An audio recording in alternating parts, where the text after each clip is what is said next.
ఈరోజు ఈ వీడియోలో మనం ఒక డేటా టైప్ని ఇంకో డేటా టైప్లోకి ఎలా చేంజ్ చేయాలో చూద్దాం. దానికోసం నేను సింపుల్గా a = 10 అని తీసుకున్నాను. ఇప్పుడు ఈ 10 అనేది ఏ డేటా టైప్ చూద్దాం. దానికోసం మనం ప్రింట్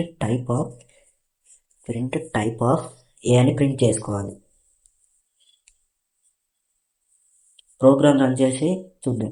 క్లాస్ ఇంట్ అంటే ఈ 10 అనేది ఒక ఇంటీజర్ డేటా టైప్. ఈ ఇంటీజర్ డేటా టైప్ని ఫ్లోట్లోకి చేంజ్ చేద్దాం. ఇప్పుడు దానికోసం మనం సింపుల్గా a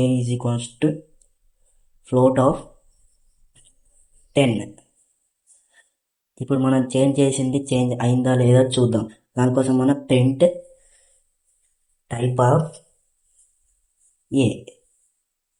ఇప్పుడు మళ్ళీ ఒకసారి ప్రోగ్రామ్ రన్ చేసి చూద్దాం. ఇక్కడ ఇంటీజర్ డేటా టైప్ అనేది ఫ్లోట్లోకి చేంజ్ అయింది.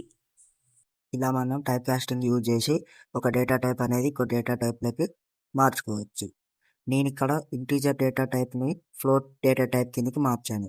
మీరు ఇప్పుడు ఫ్లోట్ డేటా టైప్ని స్ట్రింగ్ డేటా టైప్ కిందకి మార్చి కామెంట్ చేయండి.